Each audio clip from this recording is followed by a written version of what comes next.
Okay, so now in this video tutorial, I'm going to be showing you how to log into LiveText Via and then create a template which will incorporate a published rubric that you have already created. So again, you may not be able to see my mouse pointer, but I'm going to jump down into this email field. Again, it should be your entire email address. So for you, your username @hoy.edu. I'm using this fake email, or excuse me, instructor account. So mine may look a little different from yours.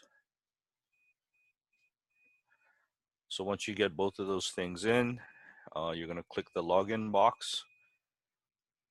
And like in our earlier video, you remember we always land in the in progress tab. So you see along the top, or excuse me, not at the top, but you see here in the body of this page a listing of the courses that you are assigned to teach or assigned to assess. I'm going to forego this again. I know the sort of seemingly logical thing to do would be to click on this course and again go into it and create an activity, but again you have to fight that urge. So in our last video we built our rubric first. So now what we're going to do is actually go down here to our template tab, and we're going to click on template because that's the next step in the process. So let me go ahead and get my mouse pointer back, and I'm going to click on template. And when you do that, you notice it lands on this page here. And if this is the first time you're ever logging in, yours will look exactly like this. There are no templates in here at all. Now there's two things you could do. You could immediately click on create template and start building a template directly in here. What I would suggest, just to make your life a little easier in the long run, is to actually click on create folder.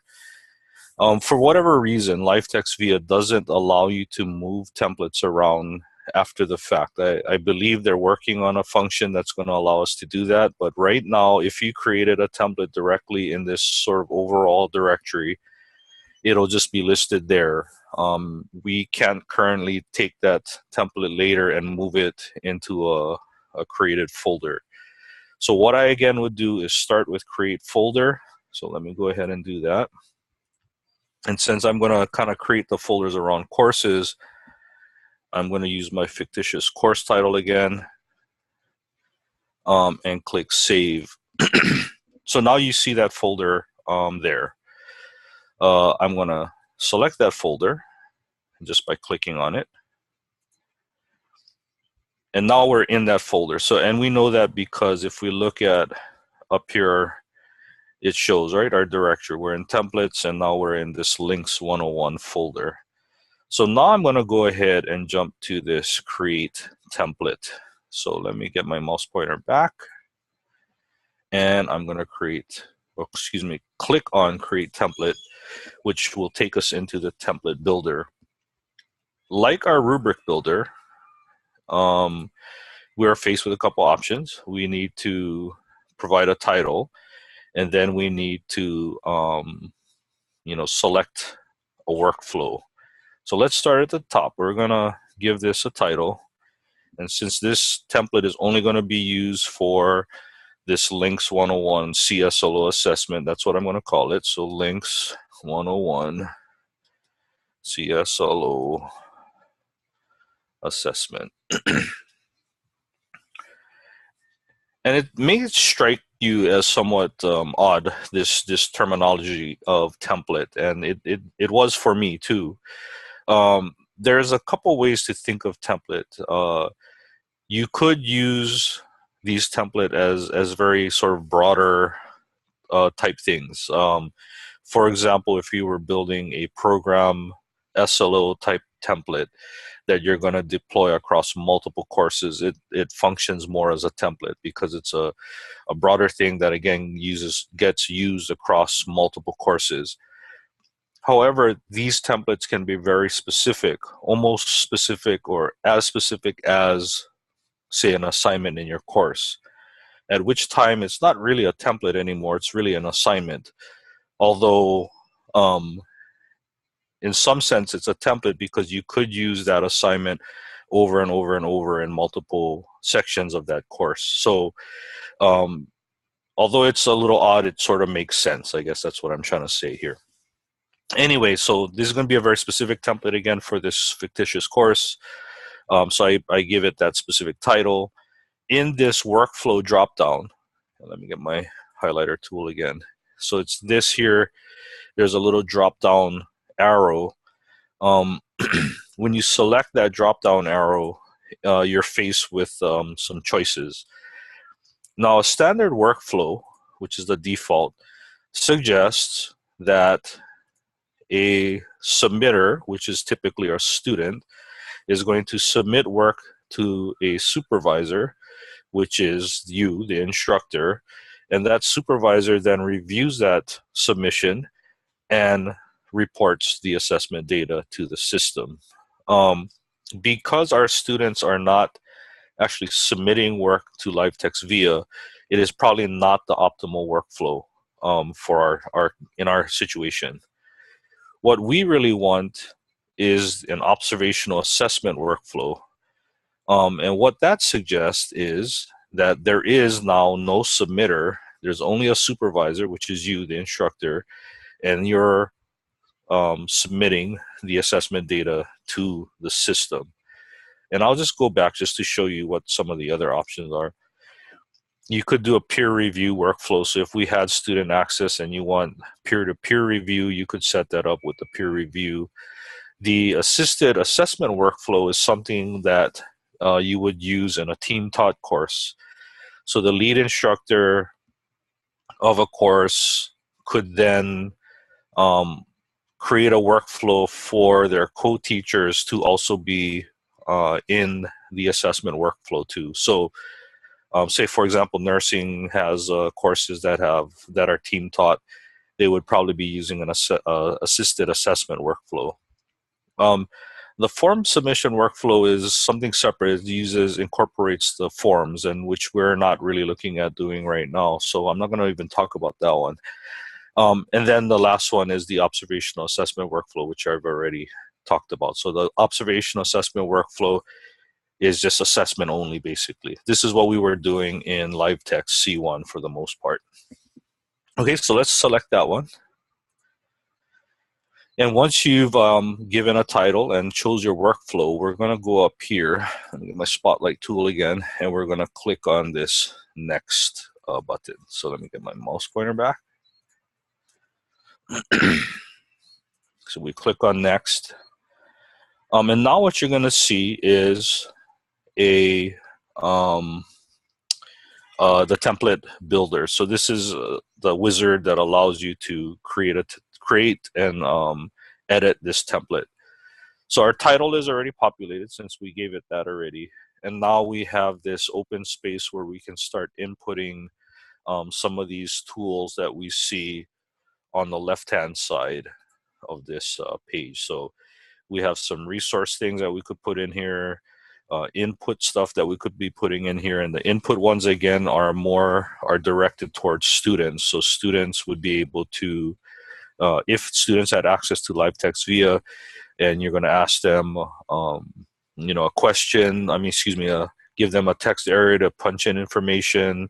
You're going to allow them to maybe attach a YouTube, something like that. You could also ask them a question and all of these things right here. So more of maybe a homework assignment test, or a quiz type question or something like that. You could build those things in. For our sake, again, because most of us are not using or don't have our students don't have access to the system, we're going to be using the assessment portion down here at the bottom. So you should see that highlight down there. There's a scoring assessment thing and a rubric assessment thing. But let me start at the top. So one thing you should do, and I'm suggesting this to everyone, is to at least put in a title. And here the title should be something similar to what we have in the overall title. So I'm going to call this again Links 101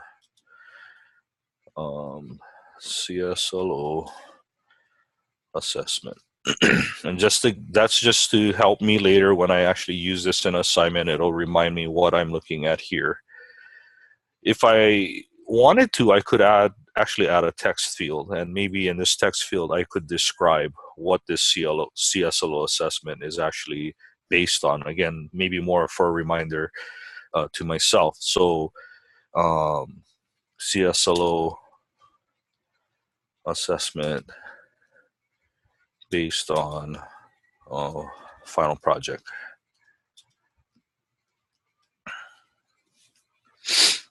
So now that I have a title field and a description field, I'm just going to go ahead and select down here.